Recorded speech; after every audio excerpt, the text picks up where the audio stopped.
हाय दोस्तों, कैसे हैं आप लोग? ठीक हैं। आज हम बात करेंगे ईज़मेंट के बारे में। और लॉ ऑफ टॉट और ईज़मेंट एलएलबी पार्ट 3 का ये सब्जेक्ट है और ये टॉपिक है। पंजाब यूनिवर्सिटी के अंदर पार्ट 2 के अंदर दो क्वेश्चन आते हैं ईज़मेंट एक्ट 1882 से। सो उस हवाले से हम जो है ना आज से एक सीरीज़ शुरू कर रहे हैं जिसके अंदर ईज़मेंट के जो अहम टॉपिक्स हैं जो बार बार रिपीट हो चुके हैं एग्ज़ाम के अंदर, उसके बारे में हम डिस्कस करेंगे और देखेंगे कि अगर ये क्वेश्चन एग्ज़ाम के अंदर आता है तो इसके अंदर हमने क्या लिखना है। तो चलें जी, आज की वीडियो स्टार्ट करते हैं। अच्छा जी, सबसे पहले ये देखें कि ये ईज़मेंट का जो कॉन्सेप्ट है इसका ताल्लुक़ किस चीज़ से है। दरअसल देखें, एक कोई भी शख्स होता है, वो इंसान एक सोशल एनिमल है और उसको रहने के लिए एक प्रॉपर्टी चाहिए, इस्तेमाल करने के लिए प्रॉपर्टी चाहिए, अपनी ज़िंदगी को यानी कि आसान करने के लिए प्रॉपर्टी चाहिए। अब उस प्रॉपर्टी को आप ख़रीद तो लेते हैं, आप ले भी लेते हैं, लेकिन बाज़ औक़ात ये होता है कि आप उस प्रॉपर्टी को इंजॉय नहीं कर सकते। मतलब इंजॉय करने में कोई परेशानी, कोई चैलेंज, कोई दिक्कत आ रही है। सो ईज़मेंट क्या कहता है? जो ईज़मेंट का बुनियादी कॉन्सेप्ट है वो ये कहता है कि जी आपको हमने वो राइट देना है ताकि आप अपनी प्रॉपर्टी को इंजॉय कर सको। आपने घर ले लिया, ठीक है, अच्छी बात है। लेकिन अब आपने घर तो ले लिया, लेकिन रास्ता इस तरह का है कि आप जो है ना, आपको किसी और की प्रॉपर्टी से गुज़र के अपनी प्रॉपर्टी तक जाना है। आप मतलब अपनी प्रॉपर्टी को इंजॉय नहीं कर सकते। अब उस प्रॉपर्टी को किस तरह एंजॉय करना है, उसका इस्तेमाल किस तरह करना है, उसके लिए आपको कुछ राइट्स दिए गए हैं, आपको हकूक़ दिए गए हैं, आपको हक दिया गया है। वो हक क्या होता है, वो क्या चीज़ होती है, उसको हम बोलते हैं ईज़मेंट। ये आपको बुनियादी मैंने बेसिक आपको एक बता दिया। और ज़्यादातर ये जो राइट होता है ये उस प्रॉपर्टी में होता है जो जिसको आप मूव नहीं कर सकते, इमूवेबल होती है। ठीक है। अच्छा जी, अब हम इसकी ना बुनियादी ये तो मैंने आपको एक इंट्रो दे दिया, आप इंट्रो के अंदर ये चीज़ें लिख सकते हैं। अब उसको मज़ीद हमने इसकी अगर मीनिंग देखनी है कि ईज़मेंट वर्ड का मतलब क्या है। भाई पहली बात तो ये कि एक लैटिन वर्ड है, ठीक है, एजीमेंटम से निकला है, जिसका मतलब है प्रिविलेज, कंफर्ट, किसी को कन्वीनियंस देनी, किसी के लिए आसानी देनी, मतलब किसी को कोई हक देना, कोई उसको फेवर देना, मतलब आसान अल्फाजों में ये।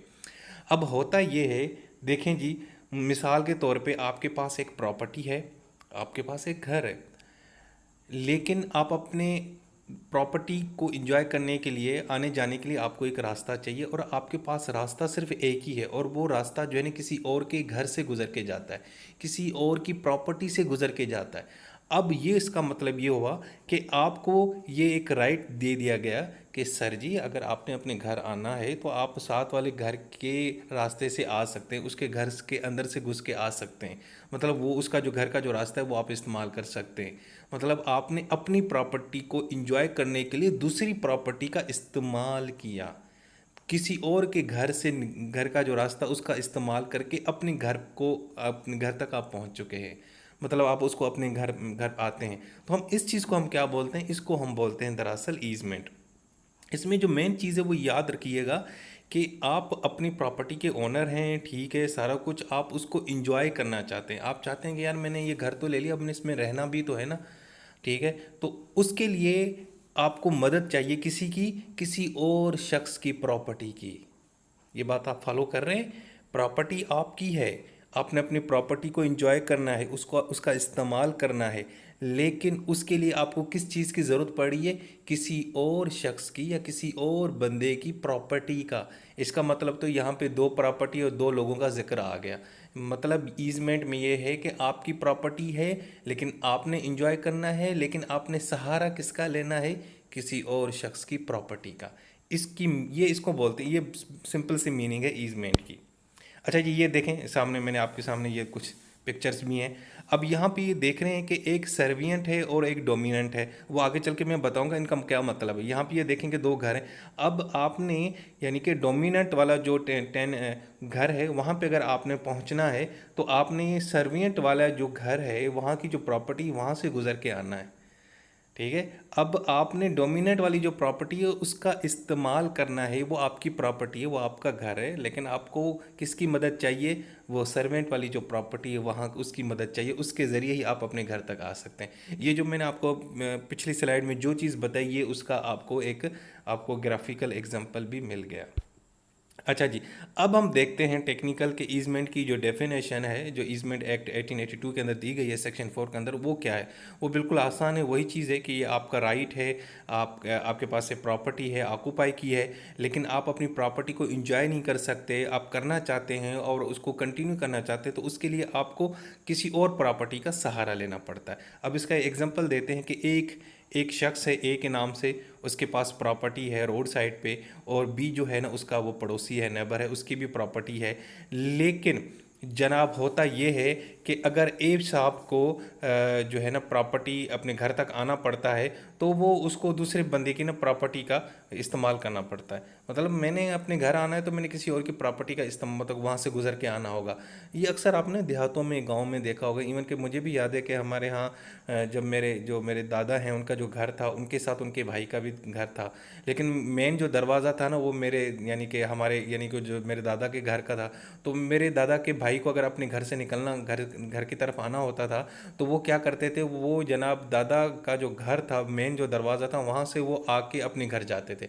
मतलब वो घर, हमारे घर, जो दादा अब्बू का जो घर था उससे थोड़ा बैक पीछे था, तो रास्ता जो था ना वो एक ही था, तो वो एक ही इस्तेमाल करते थे। ये आपको मैंने एग्जांपल दे दिया।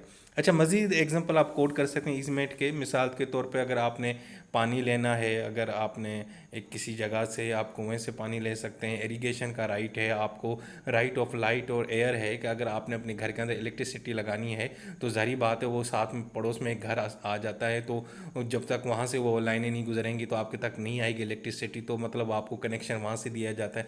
अक्सर हम इंटरनेट और केबल के कनेक्शन नहीं करवा रहे होते, ऐसे करें साथ वाले पड़ोस वाले में से ना, जहाँ पे वो जनाब उसका सेंटर लगा होता है वहाँ से कनेक्शन करवा लेते हैं, ठीक है। अपनी लैंड को सपोर्ट करना है, तो ये सारे एग्जांपल यहाँ पे लिखे हुए हैं, ये आप कोड कर सकते हैं।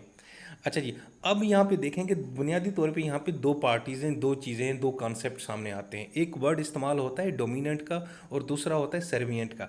डोमिनेंट का मतलब क्या है? डोमिनेंट का मतलब इसके अंदर दो चीज़ें आती हैं, एक होता है डोमिनेंट हेरिटेज और दूसरा है डोमिनेंट ओनर।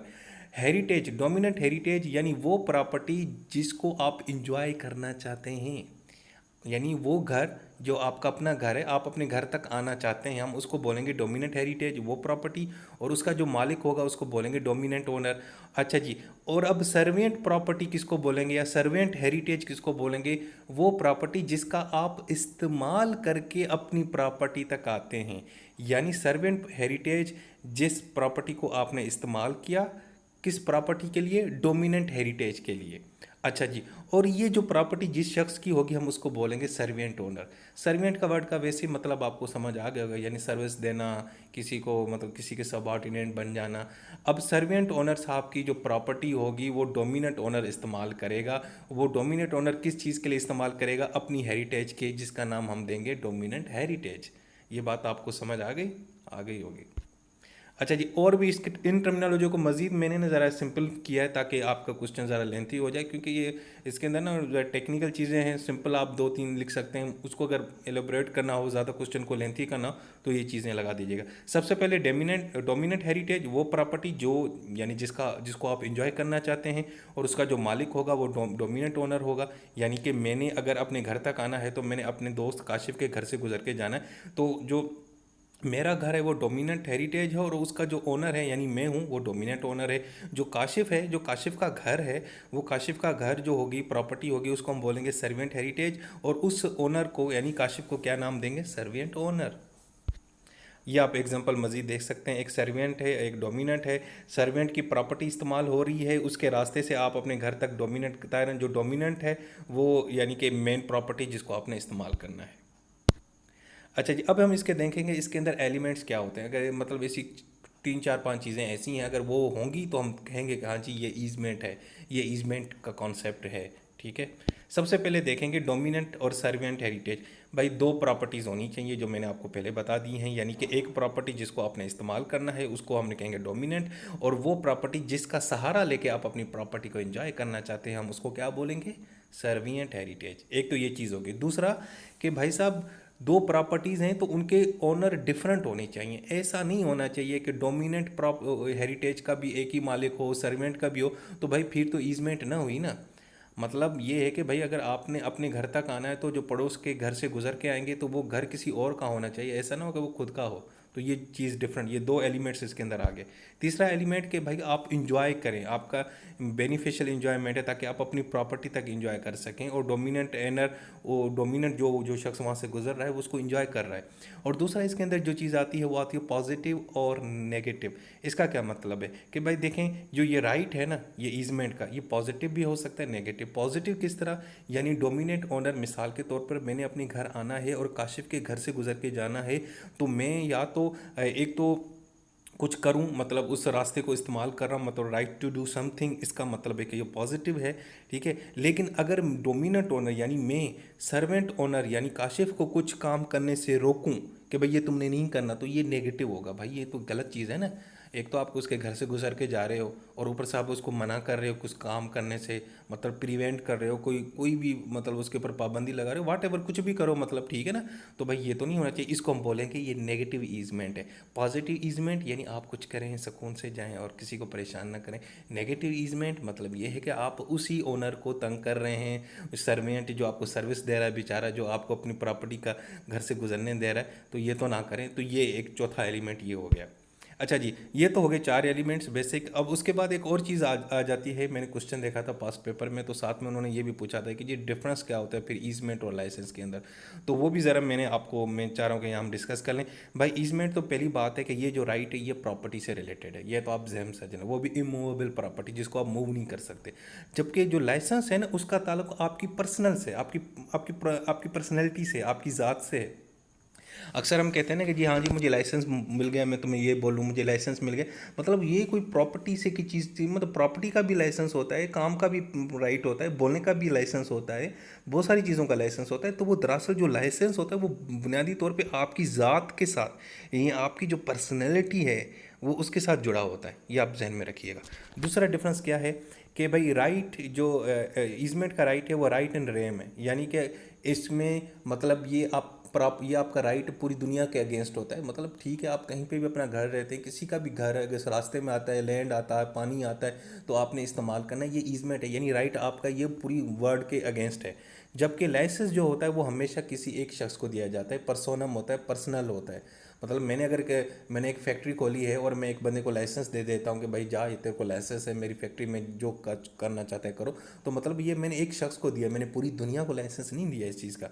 दूसरा जो ईजमेंट का जो है ना, वो ये है कि उसका जो इंटरेस्ट है लैंड के अंदर, मतलब जो काशिफ का जो घर है जो मैं इस्तेमाल करता हूँ अपने आने जाने के लिए, क्योंकि मैंने अपने घर आना होता है, तो उसका जो राइट होता है वो एक इंडेफिनेट भी है, कुछ पीरियड के लिए भी हो सकता है। मतलब मैं फिर वो घर बेच दूँ, मैं कहीं और चला जाऊँ, ये हो सकता है। लेकिन लाइसेंस जो है ना, वो जो लाइसेंस के अंदर ये है कि आप लाइसेंस कभी भी रिवोक्ड कर सकते हो, मतलब ख़त्म कर सकते हो।